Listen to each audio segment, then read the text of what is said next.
குருவேன் சரணம். எல்லோருக்கும் நமஸ்காரம். நாம இந்த பதிவுல ராகு கேதுவை பத்தி பார்க்க போறோம். மேஷ லக்னத்துக்கு ராகு ஒவ்வொரு இடங்கள்ல இருந்தா எப்படிப்பட்ட பலனை தருவார் அப்படின்னு பார்க்க போறோம். இப்போ ராகு மேஷத்துல சம்பந்தப்படும் போது ஆட்டோமேட்டிக்கா துலாம்ங்கிற இடத்துல கேது சம்பந்தப்படுவார். அப்ப நம்ம பார்க்கும்போது ராகுவும் அதன் மூலமா கேதுவும் எப்படிப்பட்ட பலனை தருவாருங்கிறதையும் சேர்த்தே பார்க்கலாம். பொதுவாகவே Rahu Ketu anticlockwise டைரக்ஷன்ல தான் டிரான்சிட் ஆவாரு. இப்போ அவங்களுடைய சஞ்சாரம்ங்கிறது ரிவர்ஸ் டைரக்ஷன்ல நடக்கும். பொதுவாகவே ராகு மகரம், மேஷம், ரிஷபம், கன்னி மற்றும் கடகம் இந்த இடங்கள்ல நல்ல சிறப்பான பலனை தரும். அதுபோல கேது துலாம், விருச்சிகம், கும்பம், ஓரளவுக்கு தனுசு மற்றும் மீனம், அது மட்டும் இல்லாம சிம்மம் இந்த மாதிரி இடங்கள்ல ஓரளவுக்கு நல்ல பலனை தருவார். இப்போ ராகுக்கு மேல் சுற்றுப்பாதையும் கேதுக்கு கீழ் சுற்றுப்பாதையும் உகந்த இடங்கள். இப்போ மேஷம் தொடங்கி கன்னி வரைக்கும் ராகுக்கும், துலாம் தொடங்கி மீனம் வரைக்கும் கேதுக்கும் நல்ல உகந்த இடங்கள் அப்படின்னு சொல்லலாம். இப்போ ராகுவை பத்தி பார்க்கும்போது, இப்போ மேஷ லக்னத்துல ராகு இருக்கும்போது ராகுவுடைய பலன்கள் பார்க்கும்போது ராகு வீடு கொடுத்த அந்த கிரகம் எப்படி இருக்காருன்னு பார்க்கணும். அதுக்கு அடுத்தது ராகு சாரத நட்சத்திரம், அப்போ எந்த நட்சத்திர சாரத்தில் இருக்காரோ அதையும் சேர்த்து பார்க்கணும். இப்படி பார்த்தாதான் நமக்கு ராகுவோடைய உண்மையான பலன் நமக்கு தெரியும். ஜோதிடத்திலே ரொம்ப நுணுக்கமான பல விஷயங்கள் ராகு கேது மூலமா தான் தெரிஞ்சுக்க முடியும். கணிக்கிறதுக்கு ரொம்ப கடினமான கிரகம் அப்படின்னு சொன்னா ராகு கேது கிரகங்கள் தான். நீங்க இந்த சேனலுக்கு புதிய மெம்பர் அப்படின்னா இந்த சேனலை சப்ஸ்கிரைப் பண்ணிக்கோங்க. அப்பனா நான் இது சம்பந்தப்படக்கூடிய ஒவ்வொரு வீடியோக்களும் உங்களுக்கு உடனுக்குடன் வரும். உங்களுக்கு இந்த விஷயங்கள்லாம் தெரிஞ்சுக்க முடியும். மேஷ லக்னத்துக்கு கும்ப ராகு எப்படிப்பட்ட பலனை தருவார்னு பார்க்க போகிறோம். மேஷ லக்னத்துக்கு 11ஆம் இடமாக வர்றது கும்பம். இந்த இடத்துல ராகு அமைய பெறும்போது ராகுக்கு வீடு கொடுத்த சனியின் அமைப்பை பொறுத்து ராகுவோடைய பலன் இருக்கும். 11ஆம் இடம் அப்படின்னு சொன்னால் லாபத்தை குறிக்கக்கூடிய இடம்.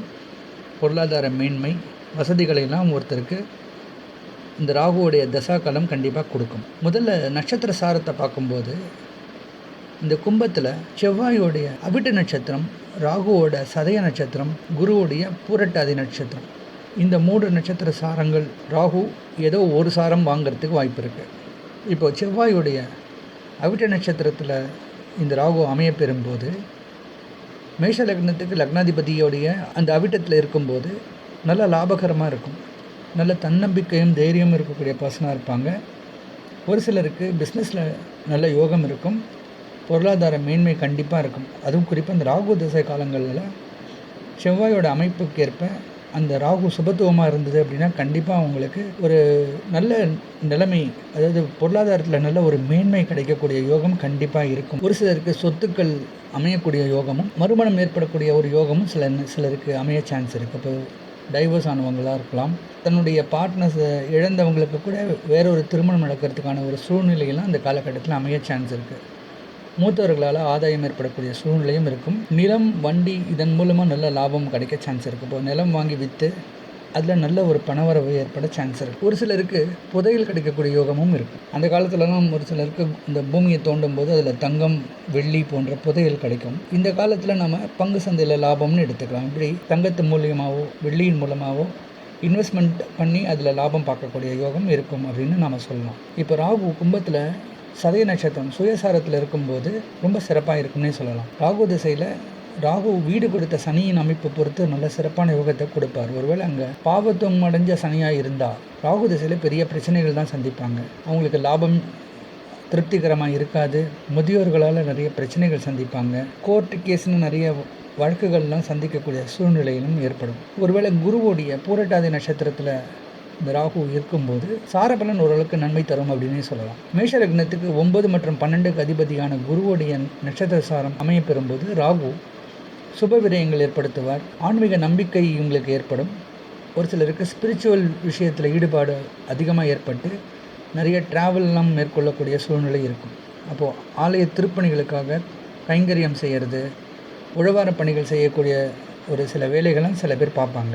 இப்படி நட்சத்திர சாரம் ஓரளவுக்கு நன்மை தரும் அப்படின்னு சொல்லலாம். இப்போது வீடு கொடுத்த சனியின் அமைப்பை பார்க்கலாம். ஒருவேளை மேஷத்தில் சனி நீச்சம் அடைஞ்சால் ராகு திசையில் பெரிய பிரச்சனைகள் சந்திப்பாங்க.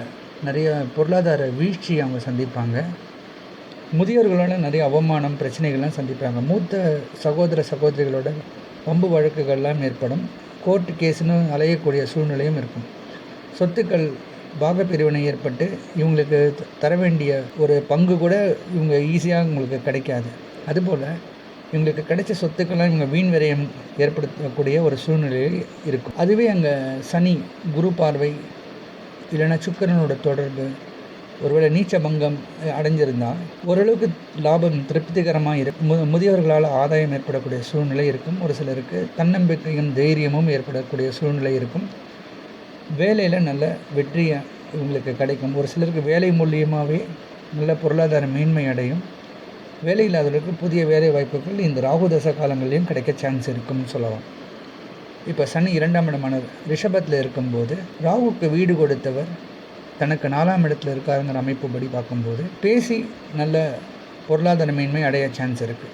குறிப்பாக பங்கு சந்தையில் டிப்ஸ் கொடுக்குறவங்க, அதாவது ஒரு பங்கை வாங்கி விற்கிறதுக்கு மற்றவங்களுக்கு பரிந்துரை செய்யக்கூடியவங்களுக்கெல்லாம் இப்படிப்பட்ட யோகம் இருக்கும். அவங்களுக்கு இந்த ராகு திசா காலங்களில் அவங்க ஷேர் மார்க்கெட்டில் நிறைய பணம் சம்பாதிக்கக்கூடிய யோகம், இவங்க மூலிமா மற்றவங்களுக்கு சம்பாதிக்கக்கூடிய யோகம் இருக்கும். அதனால் இவங்களுக்கு சோஷியல் மீடியாலேயோ வேறு சில வகை மூலியமாக, அதாவது ஆன்லைன் டீச்சிங், இது மாதிரி சில மெத்தட்ஸில் பங்கு சந்தையை பற்றி, அதில் இன்வெஸ்ட்மெண்ட் பண்ணக்கூடிய விஷயங்களை பற்றி மற்றவங்களுக்கு சொல்லிக் கொடுத்து அவங்கள லாபம் பார்க்க வைக்க முடியும்.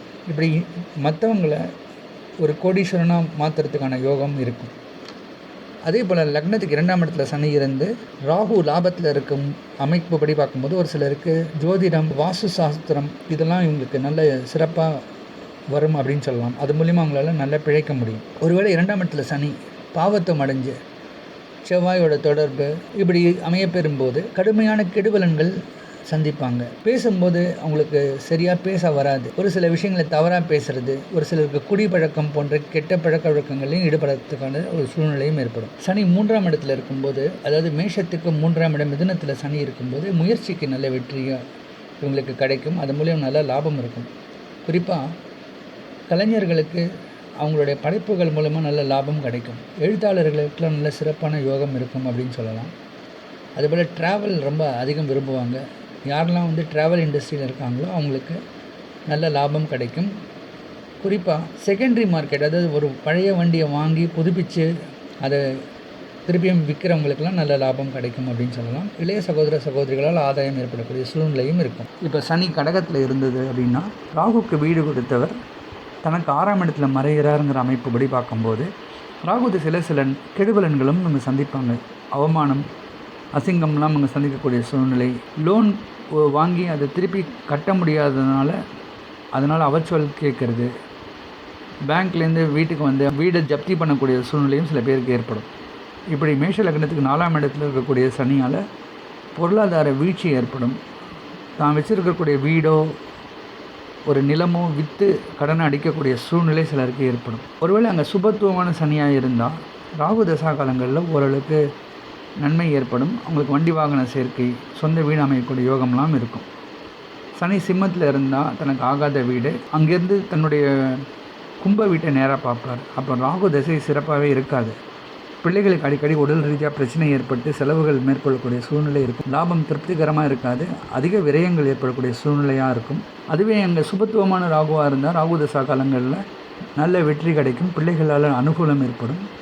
குழந்தை பாக்கியம் ஏற்படக்கூடிய சூழ்நிலை இருக்கும். ஒரு சிலருக்கு அரசாங்க சம்மந்தப்பட்ட வேலை கிடைக்கக்கூடிய யோகமும் இருக்கும். பிஸ்னஸில் நல்ல சிறப்பான யோகம் இருக்க சான்ஸ் இருக்குது. கண்ணியில் இருக்கும்போது மேஷ லக்னத்துக்கு 6ஆம் இடத்தில் இருக்கக்கூடிய இந்த சனியால் ராகு தசாவில் ஓரளவுக்கு நன்மை இவங்களுக்கு கிடைக்கும். ராகுவுக்கு வீடு கொடுத்தவர் தனக்கு 8ஆம் இடத்துல இருக்காருங்கிற அமைப்புப்படி பார்க்கும்போது லாட்ரி டிக்கெட் மூலமாகவோ இல்லை சூதாட்டத்து மூலமாக பணம் வரக்கூடிய ஒரு சூழ்நிலை இருக்கும்.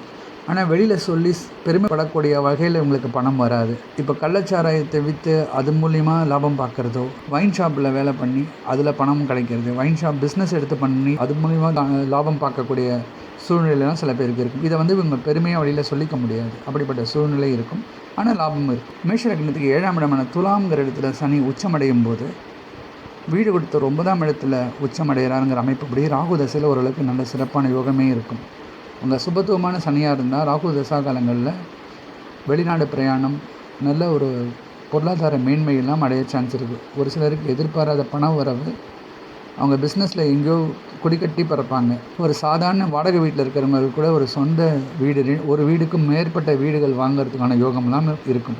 ஒரு சிலர் பெரிய தலைவர்களாக மாறுறதுக்கான சூழ்நிலை இருக்குது. அதுபோல் ஃபேக்ட்ரியில் வேலை செய்கிறவங்களுக்கு நிறைய ஊழியர்களுடைய தன்னம்பிக்கையும் அவங்களுடைய ஆதரவும் இவங்களுக்கு கிடைக்கிறதுக்கு சான்ஸ் இருக்குது. ஒரு பெரிய மீட்டிங் ஆர்கனைஸ் பண்ணி எல்லாரையும் தன்னுடைய வசம் அவங்களால வச்சுக்க முடியும். அதுவே அங்கே பாவத்துவம் அடைஞ்ச ராகுவாக இருந்தால் கணவன் மனைவிக்குள்ள பிரிவினையும், நண்பர்களோட பிரச்சனையும், வேலை இழப்புன்னு நிறைய பிரச்சனைகளே சந்திப்பாங்க. சனி மேஷ லக்னத்துக்கு விருச்சிகத்தில் 8ஆம் இடத்துல இருக்கும்போது ராகுக்கு வீடு கொடுத்தவர் 10ஆம் இடத்துல இருக்காருங்கிற அமைப்புப்படி பார்க்கும்போது வேலையில் நல்ல ஒரு உன்னதமான ஒரு அமைப்பு கிடைக்கும் அப்படின்னு சொல்லலாம். குறிப்பாக ஒரு ஃபேக்ட்ரியில் வேலை செய்கிறவங்களுக்கெல்லாம் ப்ரமோஷன், இன்க்ரிமெண்ட்லாம் கிடைக்கக்கூடிய சூழ்நிலை இருக்கும். வேலை இல்லாதவர்களுக்கு புதிய வேலை வாய்ப்புகள்லாம் இருக்கும். அதுபோல் கன்ஸ்ட்ரக்ஷன் தொழிலையும் ஒரு சில பேருக்கு பிஸ்னஸாக எடுத்து பண்ணுவாங்க. அதில் நல்ல லாபம் பார்க்கக்கூடிய சூழ்நிலை இருக்கும். ஒரு சில பேருக்கு நிறைய புதிய கான்ட்ராக்ட்ஸ்லாம் கிடைக்கும். அதில் நிறைய பில்டிங் கட்டுறது, நிறைய ஃபேக்ட்ரி கட்டக்கூடிய ஒரு சூழ்நிலை எல்லாம் இருக்கும். அது மூலிமா நல்ல பொருளாதார மேன்மை அடைய சான்ஸ் இருக்குது. அங்கே பாவத்துவம் அடைஞ்ச ராகுவாக இருந்தது அப்படின்னா இவங்களுக்கு இந்த ராகு தசா காலங்களில் அடிக்கடி விபத்துகள் சந்திக்கிறது, ஹாஸ்பிட்டலில் போய் ஆப்ரேஷன் நடக்கிறது, இப்படிப்பட்ட சூழ்நிலை இருக்கும். ஒரு சிலருக்கு கண்டம் ஏற்படக்கூடிய சூழ்நிலையும் இருக்கும். இப்போ சனி தனுசில் இருக்கிறார் அப்படின்னா வீடு கொடுத்தவர் லாபத்தில் இருக்காருங்கிற அமைப்படி பார்க்கும்போது மேஷ லக்னத்துக்கு 9ஆம் இடத்துல இருக்கக்கூடிய சனி ராகுவோடைய தசா காலங்களில் லாபத்தை கொடுத்துருவார். சொத்துக்கள் மூலமாக லாபம் கிடைக்கும். இவங்க அப்பாவோ தாத்தாவோ ஏதோ ஒரு காலத்தில் ஒரு சில ஆயிரங்களில் வாங்கின வீடெல்லாம் இவங்களுக்கு பல லட்சம் ரூபாய்க்கு விற்று இவங்களுக்கு பெரிய ஒரு முதலீட்டை கொடுத்துரும். அந்த பணத்தை வச்சு இவங்க பெரிய பிஸ்னஸ் பண்ணி இன்னும் சிறப்பான மேன்மை அடைய சான்ஸ் இருக்குது. ஒரு சாதாரண ஒரு மனுஷனை மல்டி மில்லியனராக மாற்றக்கூடிய யோகம்லாம் இப்படிப்பட்ட அமைப்பில் கிடைக்க சான்ஸ் இருக்குது. ஏன்னா தனுசுங்கிறது குருவுடைய வீடு, அங்கே சனி சுபத்துவம் அடைகிறார். ஒருவேளை ராகுவும் குருவுடைய பார்வை இல்லைன்னா வளர்பிறை சந்திரனுடைய பார்வை இருந்தது அப்படின்னா ராகு தசாக்களும் ரொம்ப யோககரமாக இருக்கும். பொருளாதார மேன்மை கண்டிப்பாக அமையும் அப்படின்னு சொல்லலாம். ஒருவேளை சனி மகரத்தில் இருக்கும்போது ராகுக்கு வீடு கொடுத்தவர் தனக்கு 12ஆம் இடத்துல இருக்கிறாங்கிற அமைப்புப்படி பார்க்கும்போது மேஷ லக்னக்காரர்களுக்கு வேலை மூலிமா லாபம் ஏற்படக்கூடிய சான்ஸ் இருக்குது. குறிப்பாக இந்த ராகு தசா காலங்களில் உங்களுக்கு புதிய வேலைகள் கிடைக்கும். அது மூலிமா நல்ல ஒரு பொருளாதார முன்னேற்றம் அடைய சான்ஸ் இருக்குது. அதே சமயத்தில் நிறைய செலவுகள் மேற்கொள்வாங்க. என்ன தான் சம்பாதிச்சாலும் நிறைய செலவு பண்ணுவாங்க. நிறைய பேருக்கு பணம் விநியோகம் பண்ணுவாங்க. கூட வேலை செய்கிறவங்களுக்கெல்லாம் பணம் கொடுக்கறது, அவங்களுடைய கஷ்டத்தை பகிர்ந்துக்கிறது, இதனால் இவங்களுடைய பணம் விரயம் ஏற்படும். இது சுப விரயம்னு எடுத்துக்கலாம். ஆனால் இந்த பணம் திரும்பி கிடைக்கும்னு நம்ம சொல்ல முடியாது. ஆனால் அதே சமயத்தில் அங்கே 12ஆம் இடத்தோட குருவோட தொடர்போ இல்லைன்னா சுக்கிரனுடைய தொடர்போ ஏற்பட்டால் இவங்களுக்கு திருமணம் போன்ற சுப நிகழ்ச்சிகளுக்காக நல்ல சுப விரயங்கள் ஏற்படக்கூடிய சூழ்நிலையும் இருக்கும். இப்போ சனி கும்பத்தில் அமைய பெறும்போது ராகுவோட எந்த அளவுக்கு அவர் நெருங்கி இருக்கார், ஒருவேளை ஒரு 8 டிகிரிக்குள்ளே அஸ்தங்கம் ஆகிட்டார் அப்படின்னா ராகு தசை கடுமையான கெடுபலன்களை கொடுக்கும். அரசு தண்டனைகள் ஏற்படக்கூடிய சூழ்நிலையும், தலைமறைவாக வாழக்கூடிய ஒரு சூழ்நிலையெல்லாம் ஏற்படும். நிறைய பிரச்சனைகள் சந்திப்பாங்க. ஒரு சிலருக்கு தேவையற்ற வீண் பழக்கங்கள்லாம் ஏற்படும். குடி போன்ற ஒரு தேவையற்ற பழக்கத்தின் மூலிமா போதையில் அடிமையாவாங்க.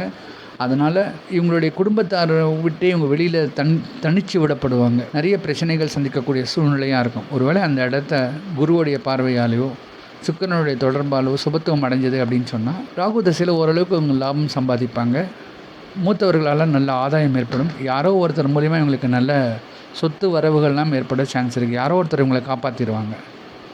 இதே சனி மீனத்தில் அமைய பெறும்போது மேஷ லக்னத்துக்கு அது 12ஆம் இடமாகவும் ராகுக்கு வீடு கொடுத்தவர் தனக்கு 2ஆம் இடத்துல இருக்காருங்கிற அமைப்புப்படி பார்க்கும்போது இவங்களுக்கு பேச்சினால் நல்ல யோகம் இருக்கும். வெளிநாடு பிரயாணம் ஏற்பட சான்ஸ் இருக்குது. அது மூலிமா நல்ல லாபம் கிடைக்கும். சோஷியல் மீடியாலலாம் ஒரு சிலருக்கு கடல் தாண்டி நிறைய ஆதரவுகள் கிடைக்க சான்ஸ் இருக்குது. அவங்களுடைய படைப்புகளுக்கு நிறைய பாராட்டுகள், அங்கீகாரமும் கிடைக்கும். ஒரு சிலர் எக்ஸ்போர்ட் பிஸ்னஸ் பண்ணுவாங்க. அந்த எக்ஸ்போர்ட் பிஸ்னஸ் மூலிமா நல்ல லாபம் கிடைக்கும். வெளிநாடு மூலிமா அவங்களுக்கு பணவரவு ஏற்பட சான்ஸ் இருக்குது. பிள்ளைகளாக இருந்தால் படிப்புக்காக வெளிநாடு போகிறதுக்கான யோகமும் இருக்குது. ராகுக்கு வீடு கொடுத்து 2ஆம் இடத்துல இருக்காருங்கிற அமைப்பு இப்படி பார்த்தா ஆன்மீக சிந்தனைகள் ஏற்படும். அதுவும் குரு வீட்டில் இருக்கக்கூடிய சனியால் ஒரு சிலருக்கு ஜோதிடம் இந்த ராகுவோட தசா காலத்தில் படிக்கிறதுக்கான ஒரு வாய்ப்புகள் வரும். ஒரு சிலருடைய பேச்சுக்கு நல்ல மதிப்பு ஏற்படும். கடல் தாண்டி போய் தன்னுடைய பேச்சால் மக்களோட மனசை கவரக்கூடிய அமைப்புக்கெல்லாம் சிலருக்கு ஏற்பட சான்ஸ் இருக்குது. இப்படி கும்ப ராகு சனியின் அமைப்புக்கு ஏற்ப ஒரு சில நன்மை கொடுப்பார் அப்படின்னு நம்ம பார்த்தோம். இனி அடுத்த பதிவில் மேஷ லக்னத்துக்கு 12ஆம் இடமான மீனத்தில் ராகு இருந்தால் எப்படிப்பட்ட பலனை தருவாருங்கிறது பார்க்க போகிறோம். நன்றி, வணக்கம்.